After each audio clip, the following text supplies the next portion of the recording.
The screen is not capturing over here. I see it. Shapeoko HDM. Do you really? Yeah, it's acting funky. Okay, I got it back. I've got it. Recording. I'm recording the desktop also. I'm recording your I desktop. think we should be on YouTube. Oh yeah, I see it. It's starting. I'm making noise and stuff. Sorry. I had to I forget mute what I me. do with this. When's the last time we did this? Was this like a month ago? I think it's been about a month, give or take.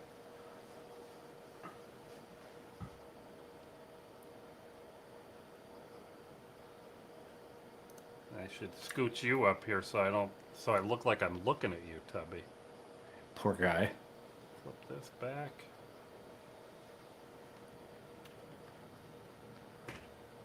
You'd think I would have done this part before. We're professionals here at butterwhat.com. We at least play one on TV. Doctor. All right. See you now. So how are you doing today, Tubby? I'm doing pretty good. How are you doing today, Pat? I'm doing all right. I got some coffee You from didn't? Rwanda this week. I'm jealous. I have water. But that's you have there. It's a super cool mug. So yours came out when you drink yours. It's the unlabeled side. Well, I could that switch I it in see. my. Are you sure about that? Well, now it says butter what? Now it's the labeled. I don't know what you're talking about. I don't see it.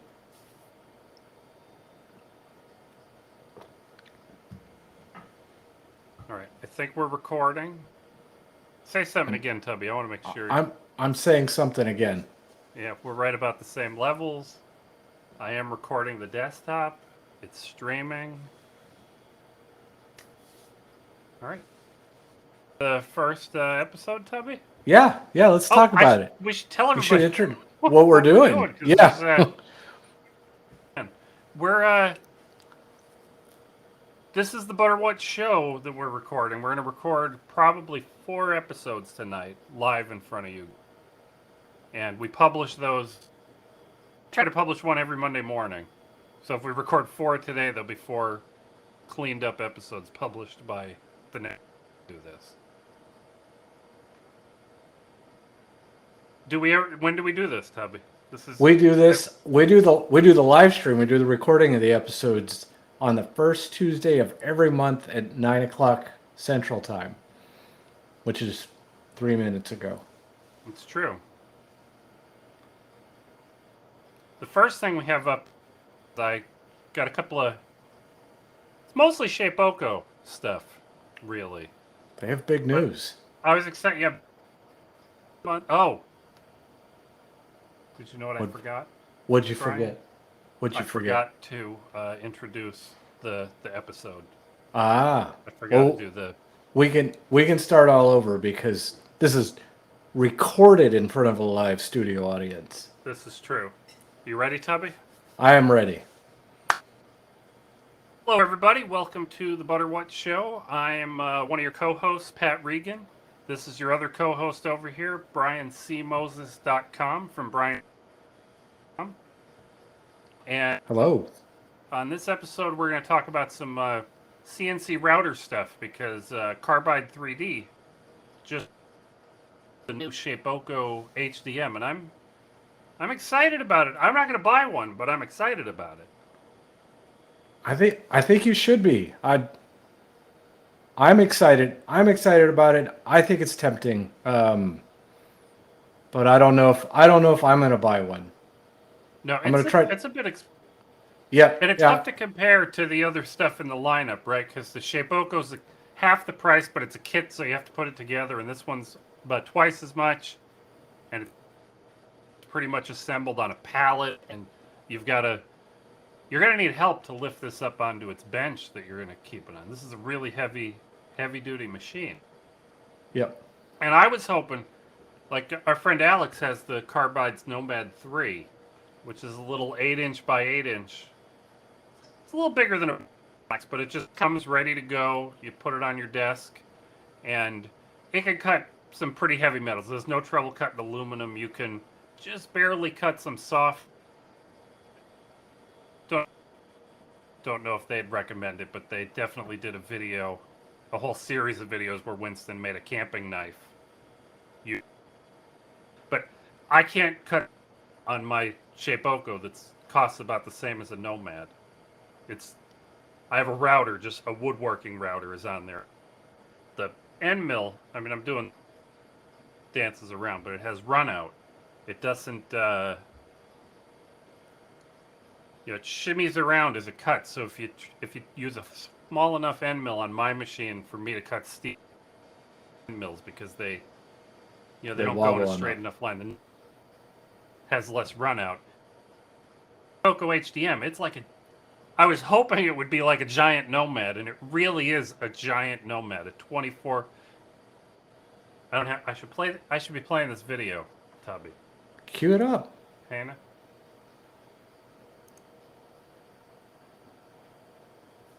But it has a real spindle. There's two options. The big one is 2.2 kilowatt, run on 110 volt. Is something like 1.4 kilowatts or something like that.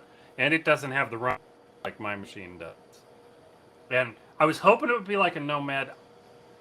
He published a video where he was cutting a pocket into a chunk of steel. So I'm guessing this is a pretty beefy. It's as beefy as it looks like it is. Aluminum here like it's nothing.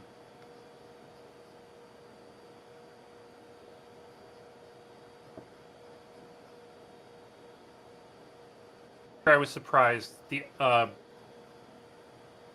Carbide 3D's biggest competitor with their X-Carve machine. Inventables came out with a very expensive, very large of this kind of caliber with these. Tubby, see those screws on each? Mm-hmm. Those. Yeah. Uh-oh. I was still tough. Yeah, I might have disappeared. I was pensive. The lead screws are more accurate and more rigid machine, and that's why you can cut sturdier materials, stiffer, harder materials. And they have a 4-foot by 2-foot machine for $10,000 and a 4-foot machine for $12,000. And that sort of ball screws, similar caliber machine, but I don't know if that's big enough for me. $12,000 on. And I don't think I would put the kind of material in. Or put a 4-foot piece of steel in a CNC. I'm not that kind of maker. I don't know that. How heavy is a 4-foot? I wish you asked me that before we got here. I didn't even open the X-Carve pages. Yeah. Well, I mean. But the Shapeoko, just under $5,000. It arrived mostly fully assembled. They haven't. That looks like. I think you're only open for pre-order so far.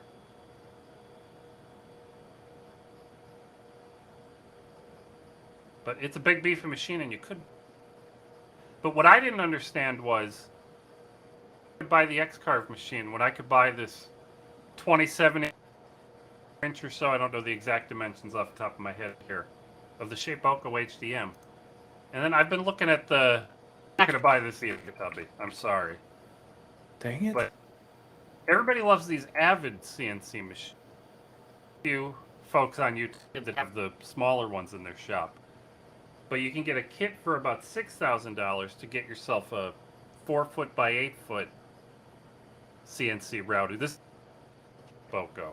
Okay. Way bigger. But bigger. So, like, what I figure is $6,000 for this, and I said the other one was Did I You lie to said you about that? you said the HDM was just Just under. under 5,000? I Yeah, think that's that's what. correct. 49. I would rather have them in my garage than have just the Just the X X-Carve. carve machine. Yeah, Yep. because I can't the X carve. At least not all at once. They have a setup where you can cut 2 feet of it, push your material through, cut 2 feet of it, push your material through. Sounds like a I lot want of to just work. put. It is. I want to put a piece of plywood on there, and I want an arcade cabinet to come out.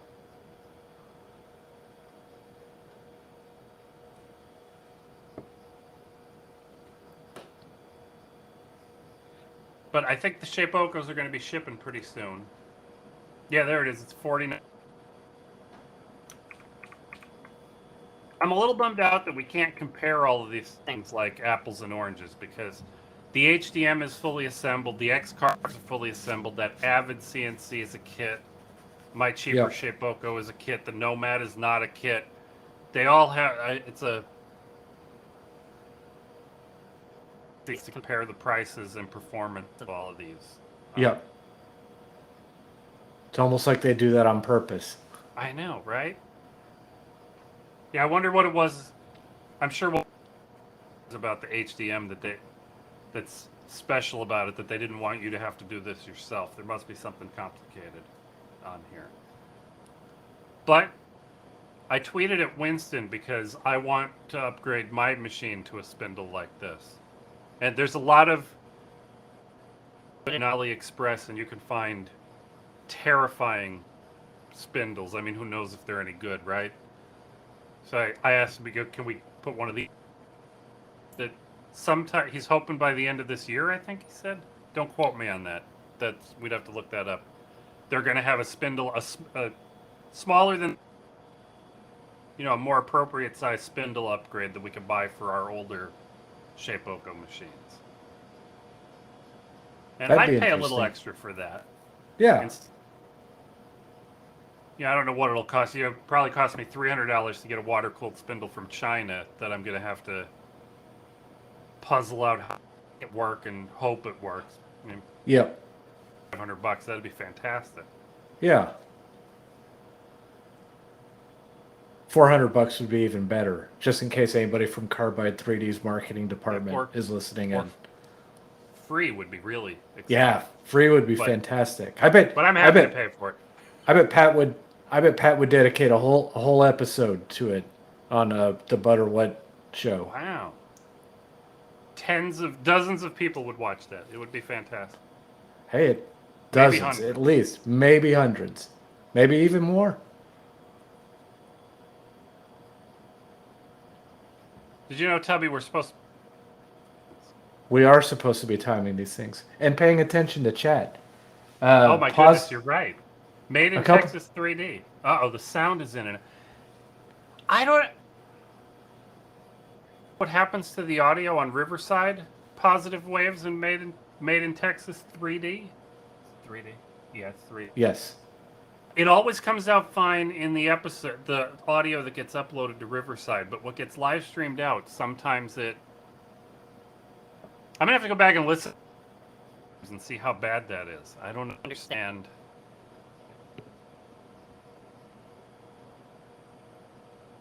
I'm half tempted to unmute it and listen. Made in Texas. We interviewed Winston Moy on our other podcast ago, and that was fantastic. And one of our friends up the street here is working on the manuals for the Carbide Create. It's exciting. Oh, Brian, I thought we were at the end of the episode, and I didn't even talk about the most with the CNC. No, you didn't talk about any of the exciting things that you've been. Good gravy. You have what do you call them? Props to show off to everybody. My wife, Chris, she's been messing around with the CNC. She's been learning how to work it. This is fun. I'm excited about this. We've only done little prototype things. She wanted trays for her desk, and this is only particle board, so don't don't judge her on like that. There's a sticker here that we didn't take off, and it's particle board. But it's got a little slot here. You can put your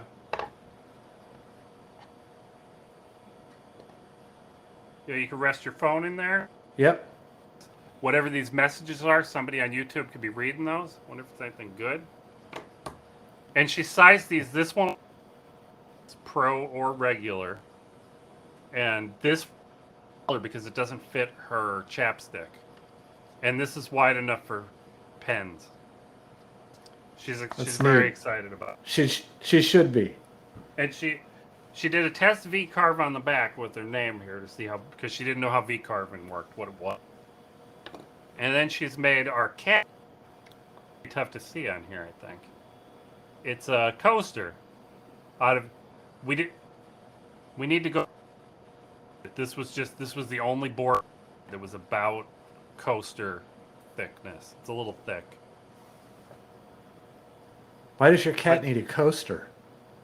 Well, where would he put his drink? When he's thirsty, he drinks a lot. You know. But Chris is doing a good job. I can't tell any. That's just in case anybody's watched. But she's having a good time.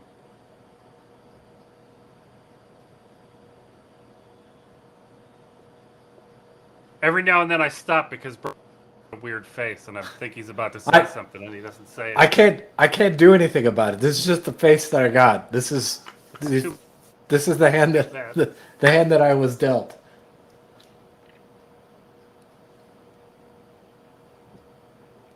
So, was that the first episode? I think that was the first episode. I think I could turn that.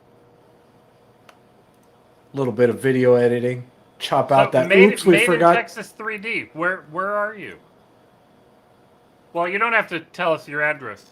I'm just curious if you're in the neighborhood or if you're in... Where's our neighborhood, Pat? We are in Plano. No, we're not. You're not. I'm not. Oh, Texas here. I'm like 3 towns away. Tubby, I lost the window. Oh, no, it's right here. I was going to say I lost the window with all our notes in it. I found it. It's right here. Are we going to do the giveaway next? Do we want to do the giveaway next? Do we save that to the end? Well, I'm all for it because I'm excited to talk about what we're giving away more than I am. Me too. Yeah. I wish I had one. Folks that are listening, the giveaway is not giving it away tonight. We're giving it away when we publish this episode on Monday. Shift the order around. Okay.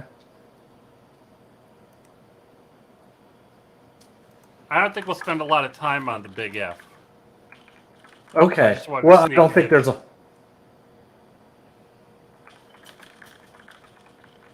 Oh, but that's the YouTube video. Where's... See, on Reddit's a better... Do you have a budget entry level CNC machine recommendation, Pat, while we're... Oh, is that what we're asking? Are we asking? Yeah.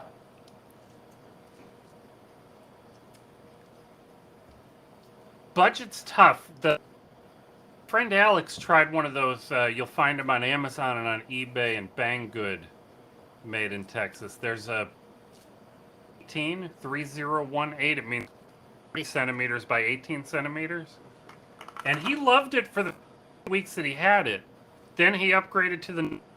And he gave the 3018 to his friend. And in a few weeks of his friend having it, it rattled itself apart. And I haven't heard what... I haven't heard what happened to it since then. It's no longer with us. But there are 3018 machines that are under $200. They'll...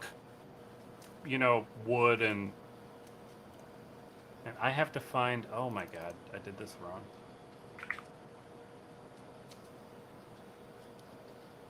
Here we go. Why do you think that YouTube video doesn't want to... It's Jeremy, stop. You're getting ahead of us.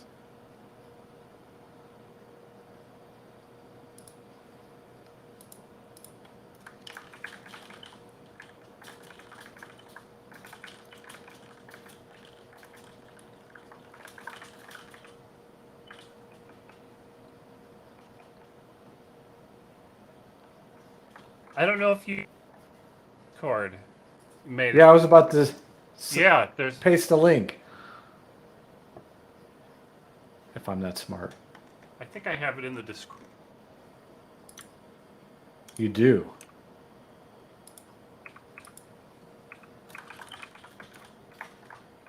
Oh god.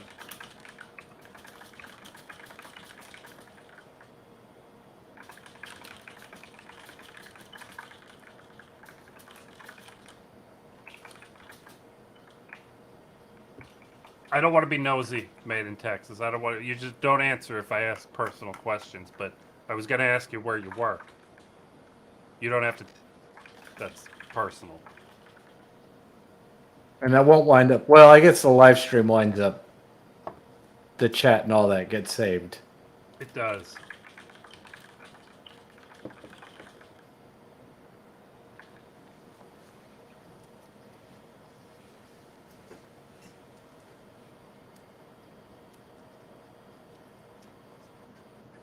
I don't like recommending things I haven't used before.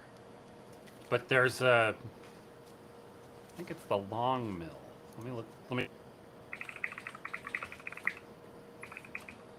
People have been saying nice things about it. For your budget.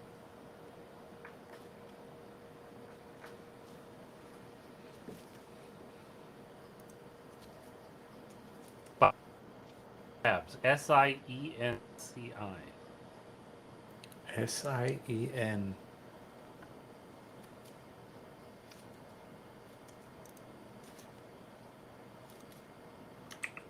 I'm just gonna in the stream. 53 router.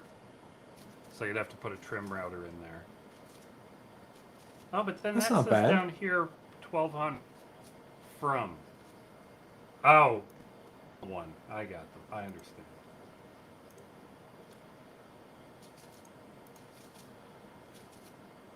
Maybe we could tack this onto the CNC episode.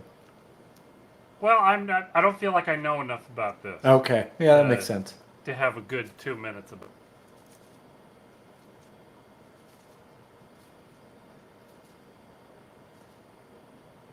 But they've made a different choice. The carbide folks have a. Yeah, my Shapeoko is driven by belts. And this guy is driven by the lead screws, like that big HDM machine. And a lot of people get excited about those lead screws, but the Shapeoko is a much more rigid machine than this. So you're kind of wasting the lead. The lead screws are an need on a machine built like this. These are just angle iron on the sides. These little aluminum. I shouldn't say they're aluminum, but they're just pieces of angle iron that it rides on.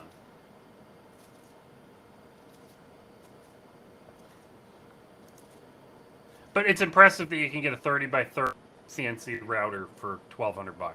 That's and it's supposed to be pretty good. That seems like a pretty good value.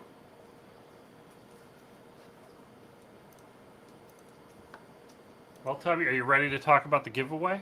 Yeah, let's talk about the macro pad because that's what we're fixing to talk about. This. All right, I got to Introduce us. talk to the camera here. Hello, everybody. Welcome to another exciting show. Today, we're going to be talking about some macro pad keyboard things. We're going to talk about the new Pi KVM hat Kickstarter, and we're going to be doing a giveaway. And if you're here, it has been given away. We'll be telling you about it somewhere in the middle of the episode. We don't know. We don't know what we're doing, do we? Not particularly. No. Who are you? Who am? Oh my gosh! I didn't tell us who we are. I'm your host, Pat Regan, and this is our other host, Brian Moses, from he's over in Texas. Yeah.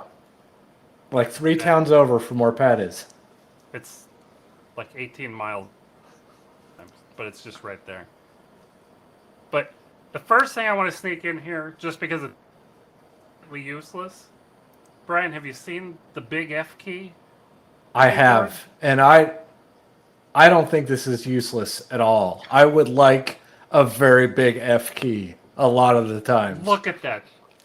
It's ginormous. It really works. He's got a little Arduino in there that acts like a program to be. It's An F. B.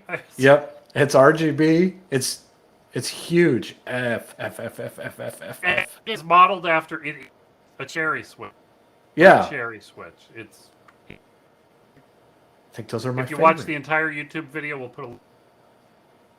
Uh-oh. I don't know how to pronounce his last. Jared, for sure. Jared for. Geisen? Our apologies to Jared for mispronouncing his last name. Yeah, I'm sorry about that. I wonder if he tells us at the beginning. I watched it, but I don't remember him introducing himself. I don't recall. Fantastic. It's an awesome project. I would enjoy hitting that. But what about is our friend macro pad that you could buy on. Jeremy Cook, where do I know him from? You know him from. He is the co-host of the Creativity. Is that where art and engineering collide? It is absolutely engineering collide. And I have a cheater one here, Tubby. This is the new version with on it. Well, that's exciting. Be given away, Tubby. I'm going to be giving away. Be telling people. Well, tell us a little bit about it. But all right, it has. Why would you want a macro pad? Why on earth would you want a macro? A lot of use them. They're like a stream. Have a real stream deck. Yep. What is the stream deck, Tubby? It's like the stream deck is. It's like a little extra keyboard. It's on top of your other keyboard. You can do a lot of things with it, but really what you do is you set up keyboard macros and you map them to a button and you can do things.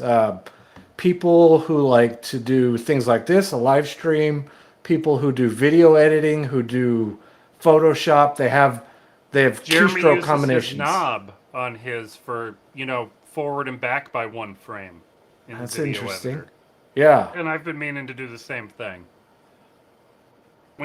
I thought I was really going to need a macro pad because when we started and we were using OBS, we'd be able to flip back and forth my camera to combined cameras to this.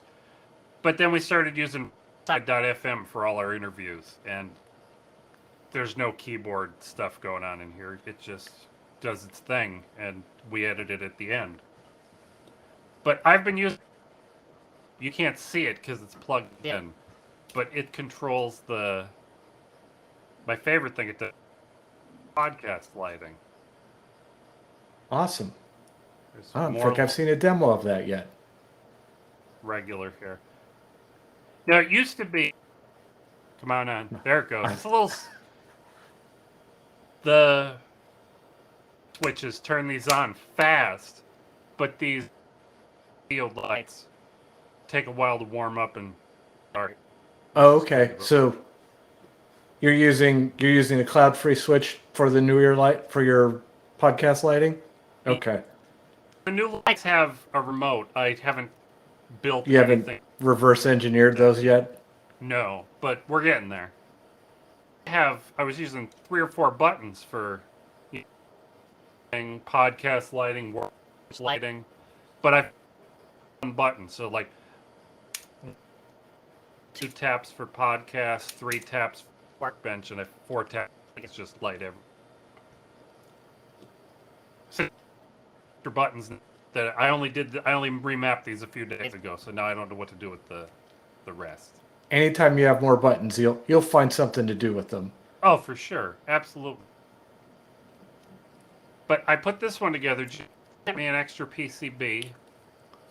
I CNC'd out a piece of carbon fiber to mount it on, and this one's fully assembled with blue switches. Not switches. They're cheap switches. Don't tell anyone. This is all programmed with Jeremy's code. You can see there. It's better than holding this up, but it's basically what Jeremy's got there. 4 RGB LEDs on here. I don't know what they're set up to do. But we're going to give Brian. Yeah? How's that going to work? I don't know. But what you... Not during this live stream. So if you're in the live stream, you'll have to wait until Monday. Publish this video on Monday. You just have to leave a comment on this video. And I think you have to be channel to the Butter What channel. We'll, about a week later. Should I say it later? Yeah. 2 weeks later, a week or 2 later. Put it in the description. That sounds good. Do we want to put any restrictions around international shipping? You know me, when I give stuff away. I don't know how to do international shipping, Tubby. The last time I did it, it was difficult, and I don't want to do it again.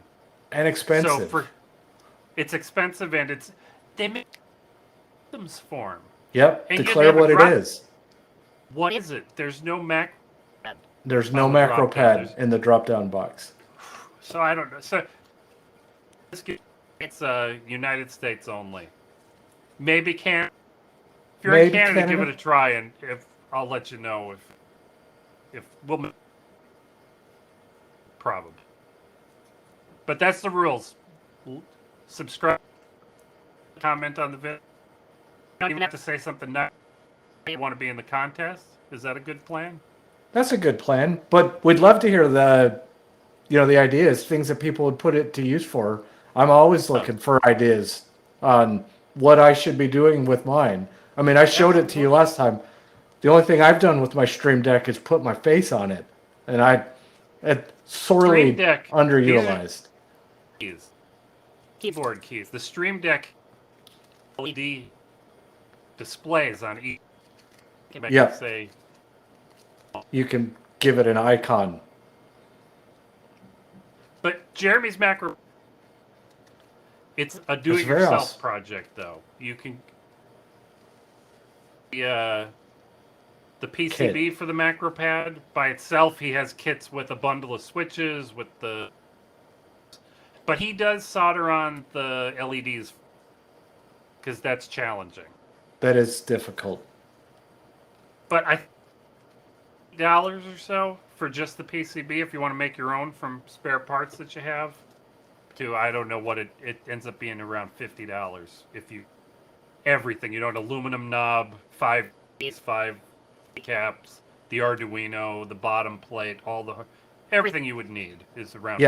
it's around $50.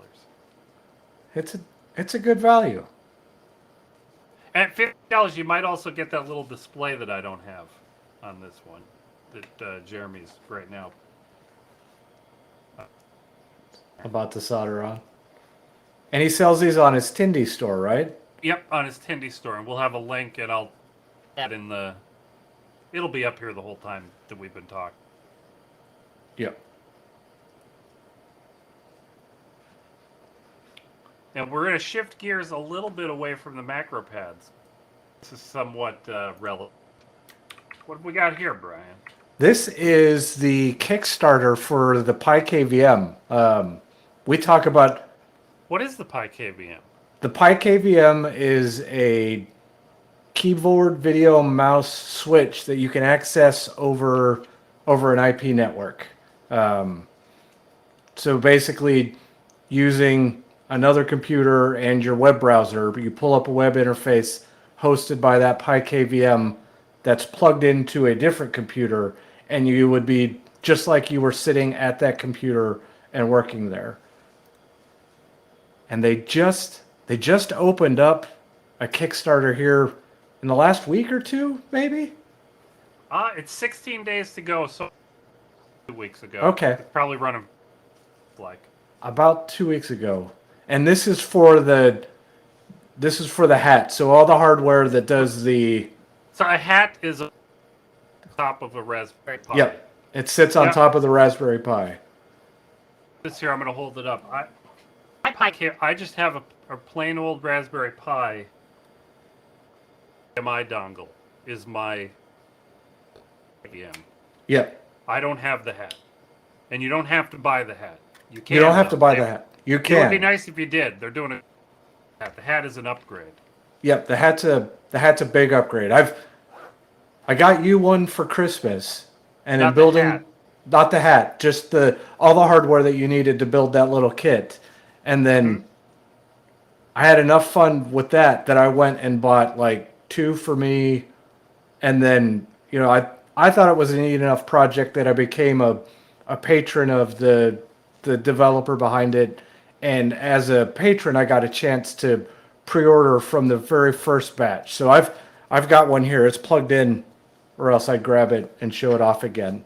And it's a really neat little project, and I want to see them be successful.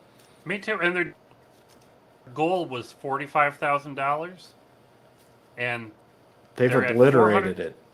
400,000 right Yeah, now. Dollars since I looked at this before the pretty good job. they're doing a really good job. And hang on, I'm going to pause our show here because I'm doing a bad job paying it.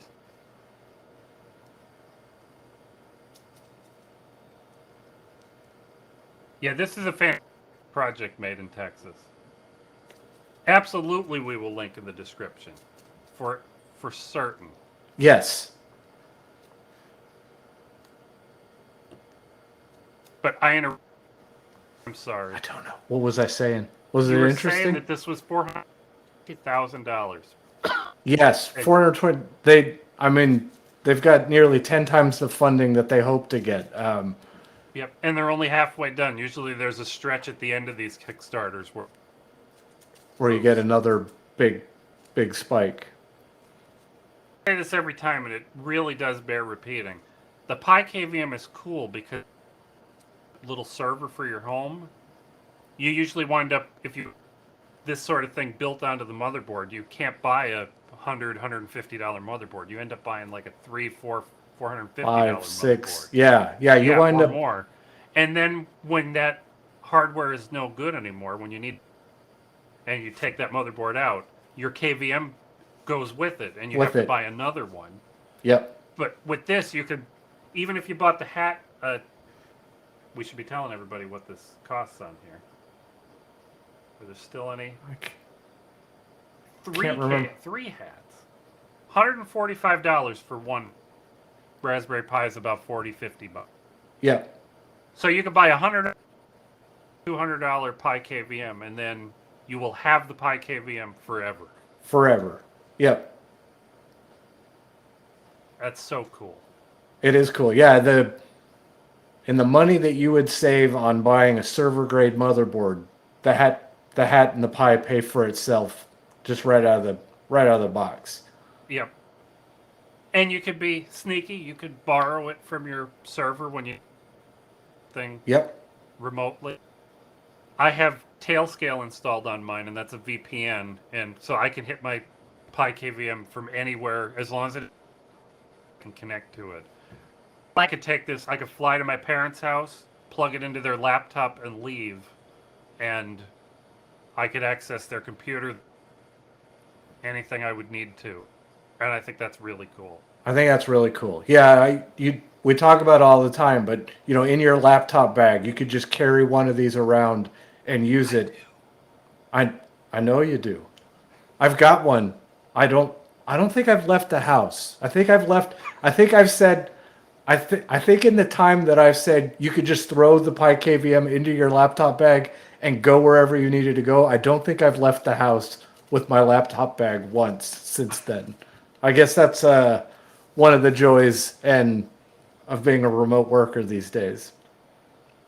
It really is. I think that's an episode, Tubby. I think so. I keep looking around the camera to see me. I should. Did you see Made in Texas told us he has a Voron?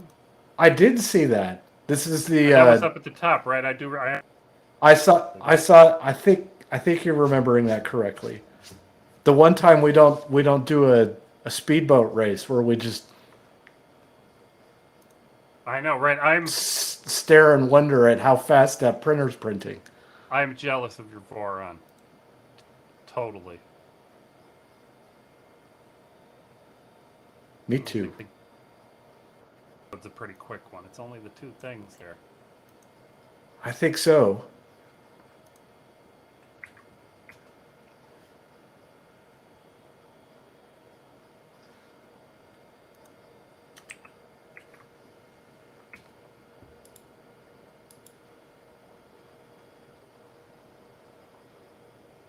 And I'm supposed to. This is when we talk. I'm gonna. Hearing. Here.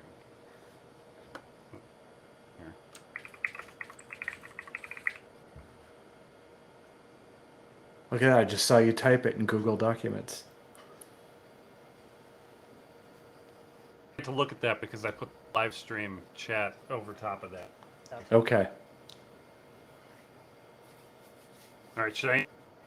You should introduce us. All right. Made in Texas, what sort of printer are on parts with? And I may not until we were This episode. so, but that's my pressing question. You ready, Tubby? I'm ready. I'm going to mention. Hello, everyone. Welcome to another episode of What Show. I'm Pat Regan, and this is our lovely assistant co-host, Brian Moses. Some gaming stuff. Brian, I think this is really cool. I have some problems with it. This is the arcade machine from DIY Engineering on YouTube. Have you seen this yet? I saw it when you showed it to me, and it is really unique. I don't think I've ever seen anything like it. He started with a curved monitor and built around. It's moving. Oh, there's the intro. But I'm not sure if he says it. He doesn't show it towards the end. He only shows video. I enjoy that it has. You can see them. They're the pinball buttons. Yep, the side pinball buttons. Totally the right form. Pinball machine, isn't it? It's leaning back just about far enough that I would love to pinball emulator. Yep, yeah, I think that'd be a really good addition. And he's buttons and a joystick, and it's about the right size. And I'm sure he's excited here. But I'm gonna skip to where he's playing it here. Where he was playing it? That's Contra.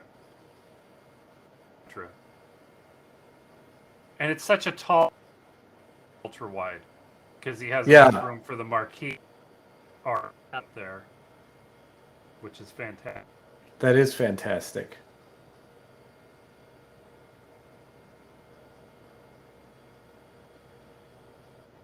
And I try to do one of these arcade cabinets every week. Every week? Month? Every week? Month? Every live stream. And he's picking another game. I don't know this game. Now, the only thing that bummed me out about it's not heavy enough, or kind of built on a tripod. And on some of these games, when he gets going, that whole machine is just wobbling around a little bit. I don't know. How would you fix that? Sturdier. Yeah, or more on the ground. A real back. There, you can see it wiggling a little while he's playing. Yeah. Only a little. And I don't know how I'd feel about that in person either, right? Yeah.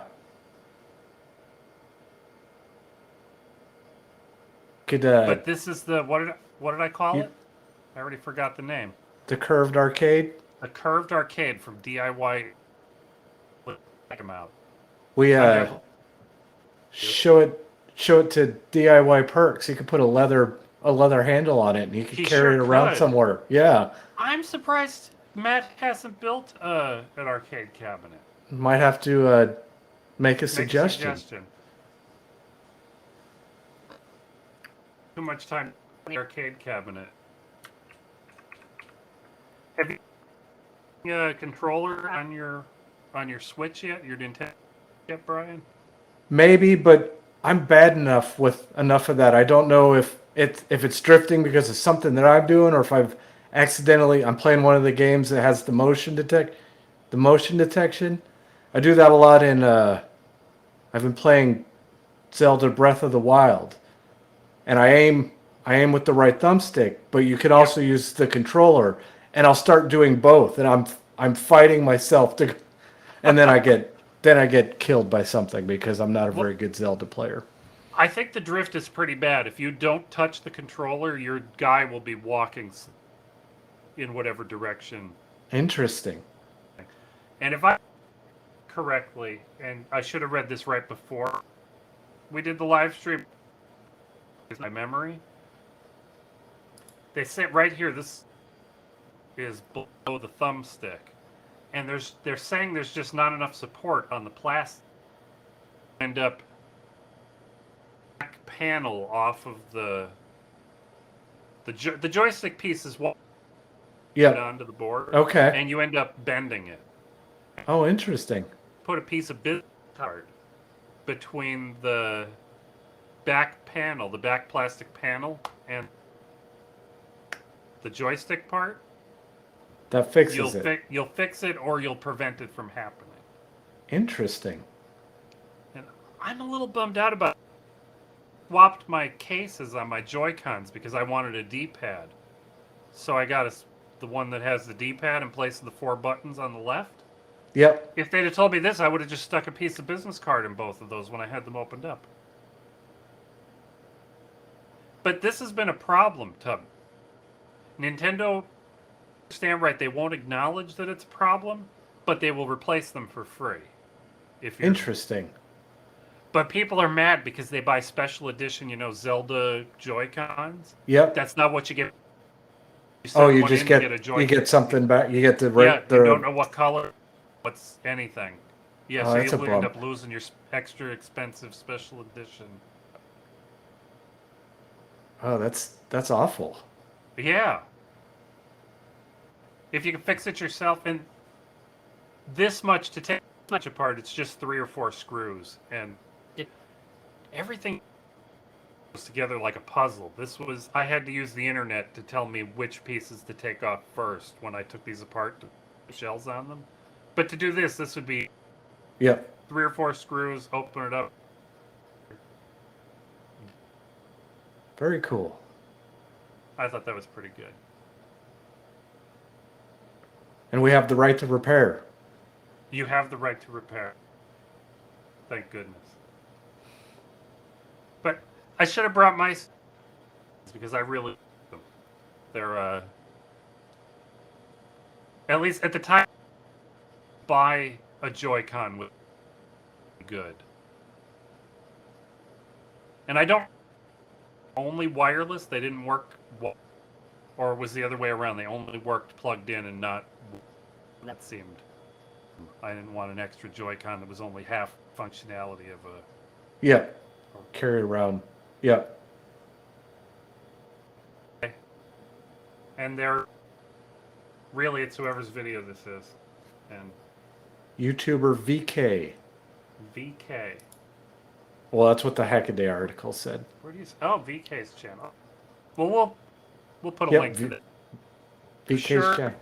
If you've been watching this would have been over the screen somewhere because that's what we try to do here at Butter.com. In our enhanced post-production video editing. Oh, geez, this has been going too. I've been missing out on Y engineering. Playing multiple things at once. So are we doing a good job, Tubby? We have one more episode to do, I think. I think we do. Saving the best for last. Best? I don't. Yeah, it's we're saving something. And then I'm gonna check the chat. If y'all have been chatting at me, I don't want to be rude.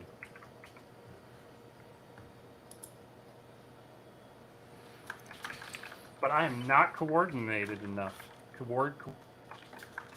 Enough to same time.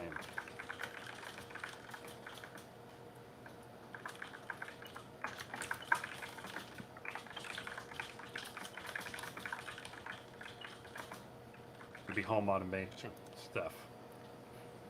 We like home automation. Words. There's so many words.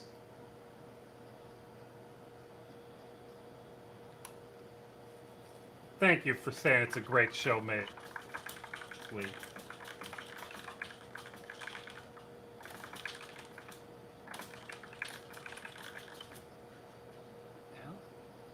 It's folding cabinet. I want to see that.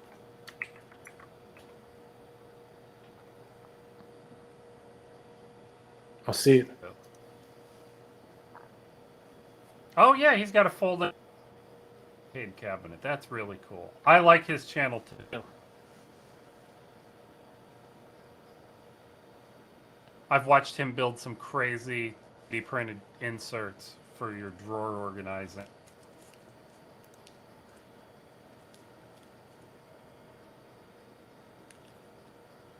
Oh, good job, plug it, Brian. They're good people over there.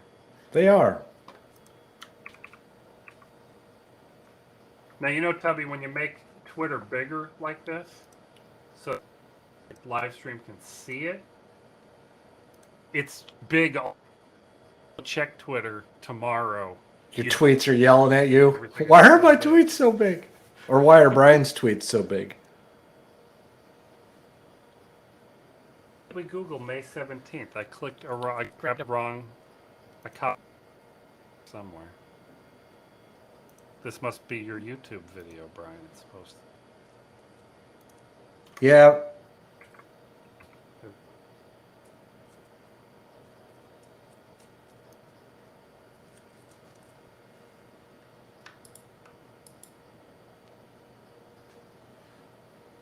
Now, positive waves, you said.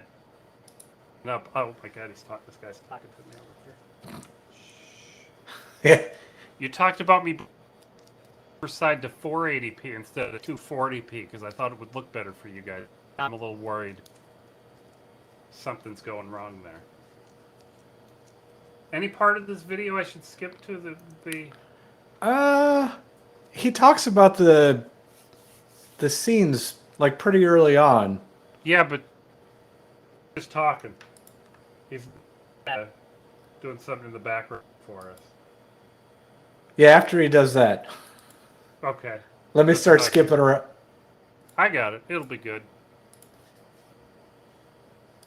Well, you ready for the last one, Tubby? Yeah, I'm ready. Are you ready to listen to me? I am, yeah. Okay. And I've got my butt sensor here. I've got Tesla stuff. Energy dashboard. And your Tasmota on-off switches. So, and I'll find the right. Oh, I'm just gonna start.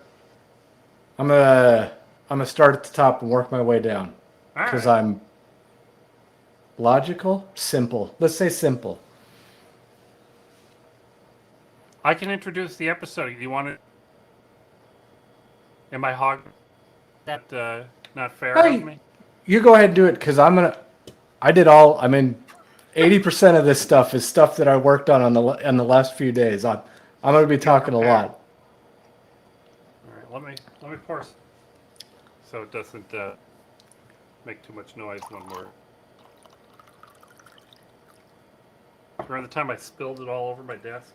I do. I remember the time you did that, and you didn't record any of it, and we didn't get a good blooper.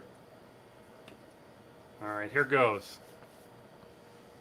Hello, everybody, to this exciting episode of the Butter What Show. This is my co-host, my lovely assistant co-host, Brian Moses, and I'm Pat Regan. And this episode, Brian is going to be telling you all the stuff he's been doing with his home automation the last few weeks with Home Assistant. And I'm going to sneak in at the end because I've done one thing in the last few weeks. Yeah, I'm sorry for showing you up there, Pat. We had a Better be.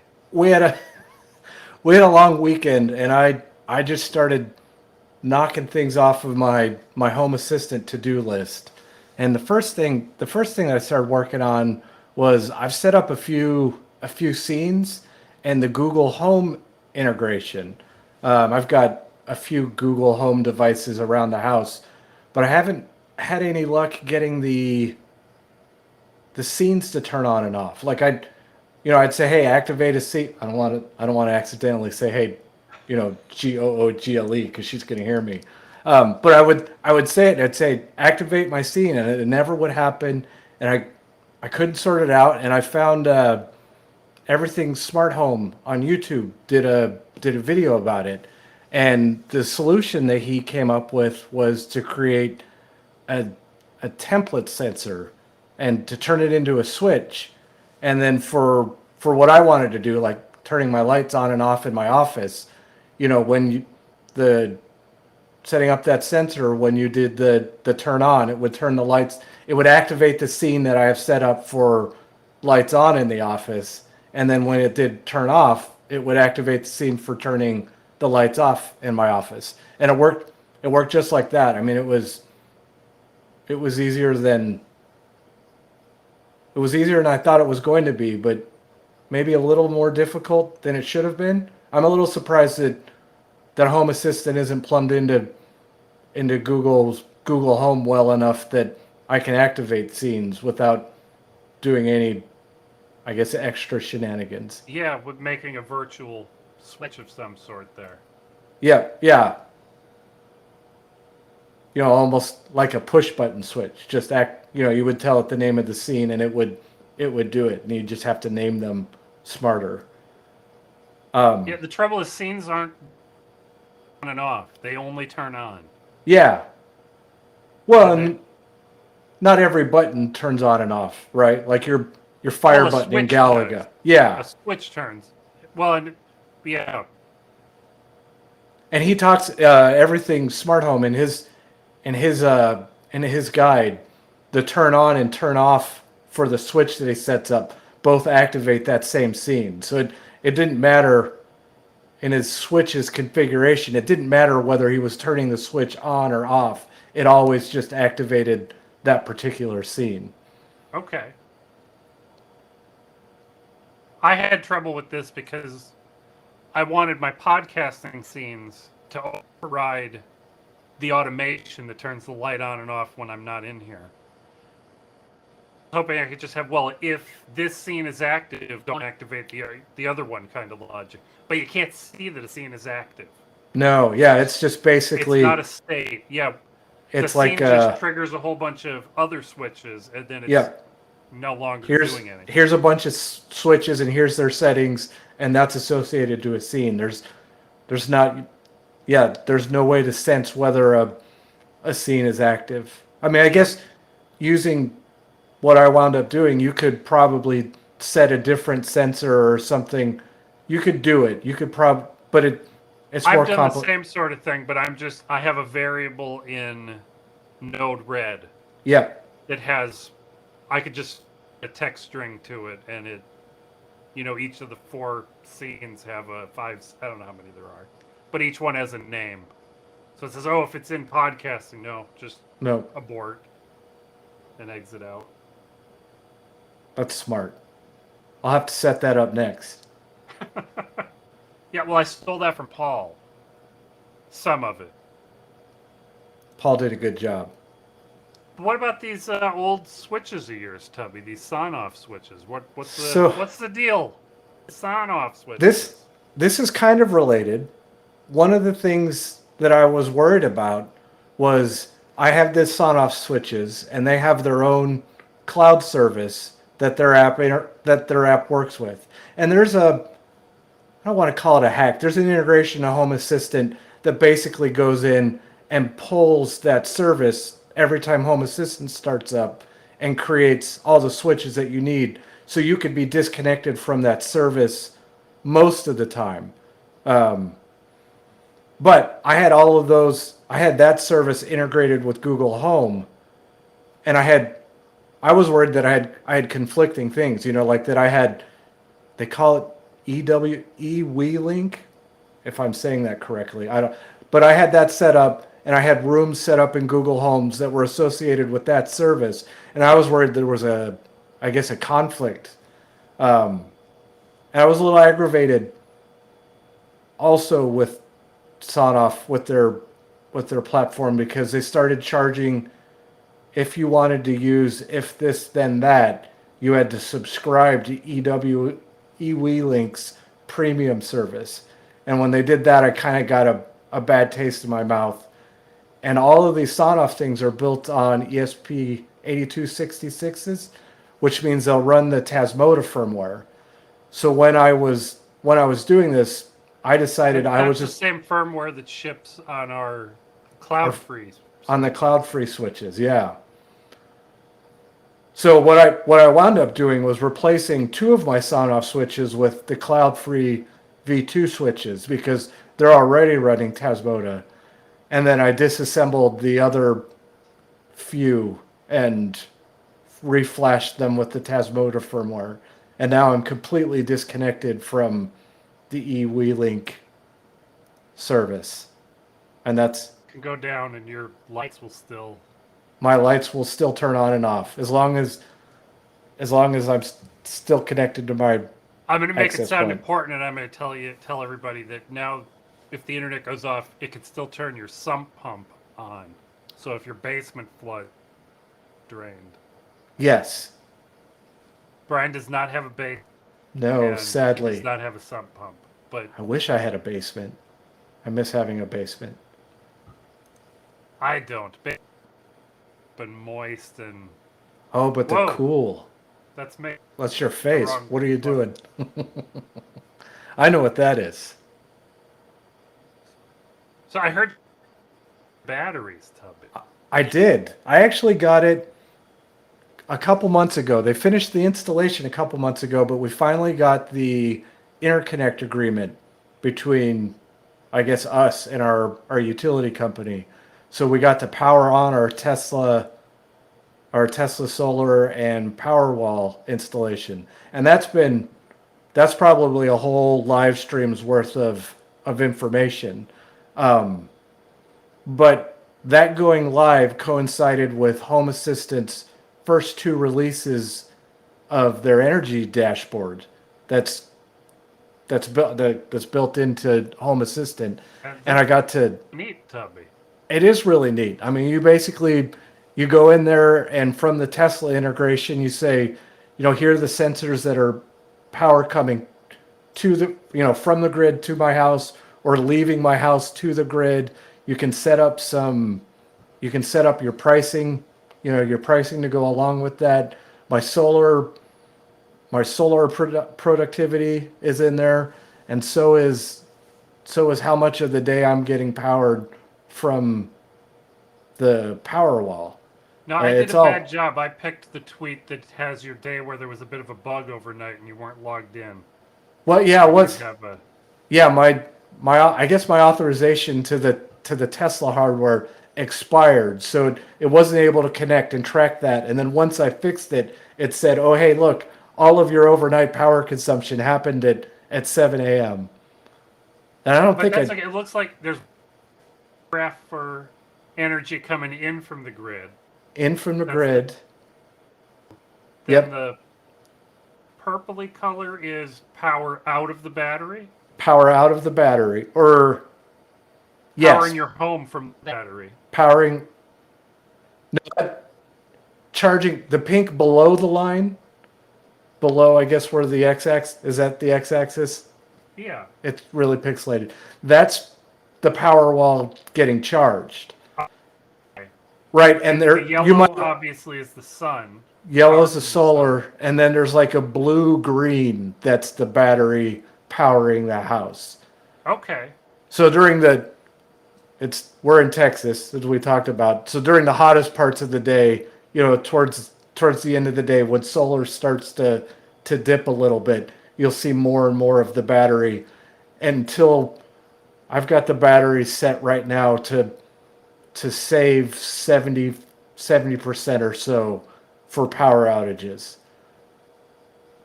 This is pretty cool. It's really cool. I'm The a home little jealous. Everybody on YouTube knows that I'm jealous. I'm really excited about it. I want to make a blogged video about it here after a few months. Using it, so Yeah, I wanted to. Yeah, I wanted to. this is kind of a preview. Yeah, I wanted to kind of use it for like 90 days or so before I made any definitive proclamations. Well, I think we've got my project up next here, Tub.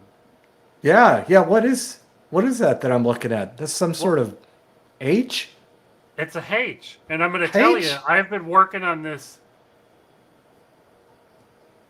I've had this sensor. Our friend Mike Wood handed me this sensor like maybe February. This is an airbag sensor for a car. It goes in the passenger seat, so it knows whether there's a passenger seat.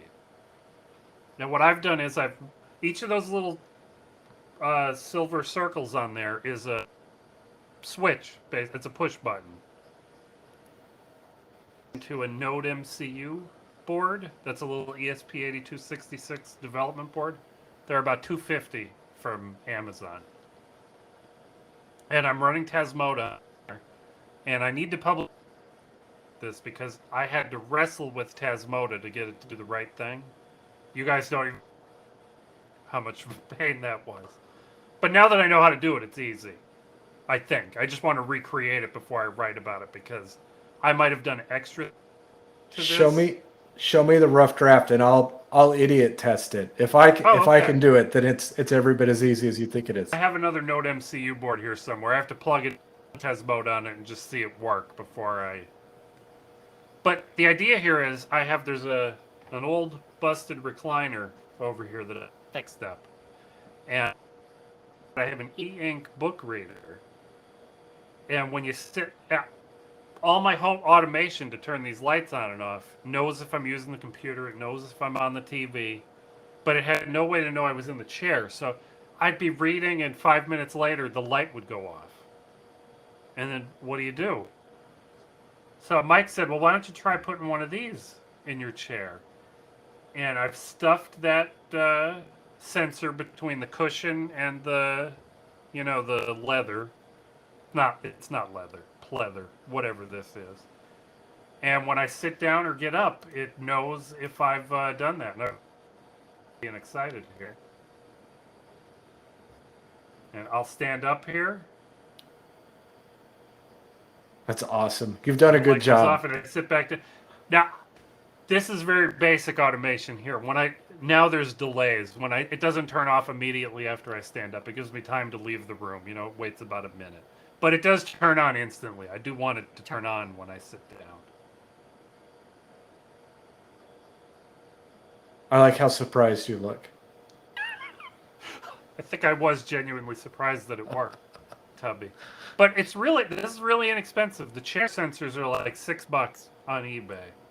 The Node MCU board's $250. I did have to run a USB cable to my chair, but it's right by the power outlet by the wall, so it's not a big deal over here. I do think I should run a charging cable there for my phone and tablet and things, though. Don't you think? I was about to say, the chair. If you've got it there, why not plug in your e-ink reader? Yeah, I just need some sort of splitter there or something. I didn't have anything handy when I was crawling around behind the chair that day. That'll be a future upgrade. This is why Pat embedded a powered USB switch in his chair's frame. But the family-friendly name here is the chair occupancy sensor, but I prefer calling it the butt sensor. It's a butt sensor. It's detecting butts. Yeah. And not just human butts. No, my cat, when he sits in the middle of the chair, he turns the light on in here. He does it. Is the automation dumb enough that when he gets up, it turns the lights off and you have to turn them back on? If there's a decision tree there that it'll know that it knows. Because if you teach a cat something like that, they'll do it on purpose just to mess with you. Yep. You're absolutely right. So what do you think? Was that the home automation episode? I think that was a lot of home automation talking. How long did that go? Did we time it? Chris could have solved a 4x4 speed cube in the amount of time I was talking about what I did in Home Assistant. And we skipped the Almost topic. definitely. How do we know how long we've been streaming for? Just over an hour and 10 minutes. An hour and... That's not bad. I don't know if anybody's still watching, but the first time we did this, it took us almost 2 hours to get through 4 episodes. And tonight we got through 4 episodes in 50 minutes. About an hour. We'll have to start... I mean, live streams to be short on you guys, but... We don't want to waste your time. Yes, we want to be efficient. They don't tell us if anybody who's still here. They tell us that there's people. Which 4 people? But I'm excited that Positive Wave stopped by. I haven't talked to you in ages. I hope everything's going well. We met our new friend made in Texas. I know where Texas is. I know where Capital One is. I don't know if we're supposed to tell him. Chris, I'm shaking. Look at this. I'm shaking this around like there's coffee. In here. It's water. I need to put one of my stickers on the bottom of this. You do. I didn't put the sticker on. I 3D printed a little hexagon, and I put a sticker on the hexagon because I don't think it'll survive the dishwasher. Yeah. Oh. Hey, Richard. Well, don't watch the beginning later, Richard. We'll be publishing these in a much more succinct and cleaned up. Git is close enough, Richard. Yeah, I saw on Imager somebody said, when you live in the boondocks, in the middle of nowhere, if you hear a noise outside, you don't go investigate. You just leave it alone. They said, if you go outside and that's on you. Don't get got by what is outside. You just leave that stuff alone. It doesn't know how to work the doors. The new version with the LEDs. This Tubby, there's giant holes, square holes next to every key. To put these tiny RGB. Tiny. We have tinier ones on the Uber lights, but these little... They're really small. I wouldn't want to try and solder. I had a hard enough time doing the soldering that I did to reflash those Sonoff switches. I don't know what they charge. The prices went up a bit. But... Don't quote me, but I think when we toured the new space, it was like $40 a month? I would believe that. And I think they have... Yeah, I think they have discount rates too, but I don't recall what they told us it was. Pat and I are lifetime members because we got a chance to buy lifetime memberships ages ago. Yep, I think they finally would have paid for themselves by now, I think. We're finally getting a discount. Yeah. But they've done a good job. They moved into a new... Made in Texas, the Dallas is gigantor. It's over in Carrollton. Carrollton? Yeah, Carrollton. Isn't it Carrollton? Yeah. Yeah. It's over by the drone racing. But they have giant CNC, lift for your car, crazy milling machines. They have a blacksmith area that... I mean, it's like 20 or 30,000 square feet. It's like a Walmart in there. It's like the Super Bowl of makerspaces, as I understand it. But we're lazy, me and Brian. I don't want to drive to Carrollton from here. I would never manage. That's a hike. And their prices were higher than our little here in town. But our little makerspace is getting bigger, and they're starting to have enough equipment that you can actually get stuff done over there. Yeah. Well, thank you, Maiden.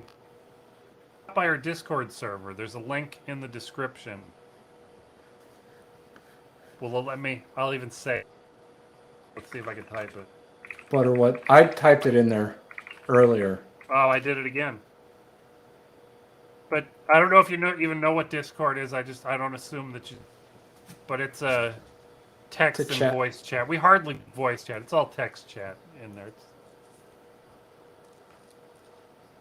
Look at you using your administrator powers to actually be able to post a URL. Oh, I couldn't do it. Doesn't turn mine into hyperlink. well, I have to no matter what so Yep. that I can control the stream. But it's been fun hanging out with you guys. Yeah, thanks Thank everybody. I appreciate it. Thank you for stopping by. And we do this once a month. Same day, first Tuesday of every month at the. First, yep. And I hope Made in Texas wins the macro pad. Because that would be so easy. That makes shipping easy. But I'm going to hit the end stream button. You guys have a good night. I hope you had a good time.